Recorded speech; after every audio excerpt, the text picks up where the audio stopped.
എമ്പുരാൻ സിനിമയുടെ ഇന്ത്യയിലെ ഓൺലൈൻ ബുക്കിംഗൊക്കെ ഇന്നലെയാണല്ലോ ആരംഭിച്ചത്. ഗംഭീര ബുക്കിംഗാണ് സിനിമയ്ക്ക് കേരളത്തിലടക്കം ഇന്നലെ നടന്നത്. സിനിമയുടെ ബുക്കിംഗൊക്കെ കാണുമ്പോൾ ലാലേട്ടൻ്റെ ആ ഒരു പഴയ ബോക്സ് ഓഫീസ് പവർ തിരിച്ചു വരാൻ പോകുന്നുവെന്ന് തന്നെയാണ് തോന്നുന്നത്. ബുക്ക് മൈ ഷോയിൽ 24 മണിക്കൂറുകൾ കൊണ്ട് എമ്പുരാൻ സിനിമയ്ക്ക് 625.48K ടിക്കറ്റ്സാണ് സോൾഡ് ഔട്ട് ആയിരിക്കുന്നത്. ഇന്ന് ലാലേട്ടനും വൃത്തിയും എമ്പുരാൻ സിനിമയുടെ പ്രൊമോഷന് വേണ്ടി ഹൈദരാബാദിലെത്തിയിട്ടുണ്ട്. എമ്പുരാൻ സിനിമയ്ക്ക് മാർച്ച് 27-ന് ലണ്ടനിൽ പ്രീമിയർ ഷോ പ്ലാൻ ചെയ്യുന്നുണ്ട്.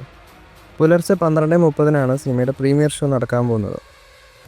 എമ്പുരാൻ സിനിമയുടെ ഇന്നലത്തെ കേരള അഡ്വാൻസ് സെയിലായിട്ട് പറയുന്നത് 8,13,00,000 2542 ഷോകളിൽ നിന്നും 70% ഒക്യുപ്പൻസി വെച്ചാണ് എമ്പുരാൻ സിനിമ ഇത്രയധികം അഡ്വാൻസ് സെയിൽ കേരളത്തിൽ നിന്നും നേടിയിരിക്കുന്നത്. അതുപോലെ അഡ്വാൻസ് സെയിൽസിൽ തന്നെ ഓവർസീസിൽ നിന്നും $2 മില്യൺ എമ്പുരാൻ സിനിമയ്ക്ക് കിട്ടിയിട്ടുണ്ട്. സിനിമയുടെ വേൾഡ് വൈഡ് പ്രീ സെയിൽ എന്നത് 27 കോടിയിലേക്കും എത്തിയിട്ടുണ്ട്. എമ്പുരാൻ സിനിമയുടെ കൂടുതൽ അപ്ഡേറ്റുകളുമായി അടുത്തൊരു വീഡിയോയിൽ കാണാം.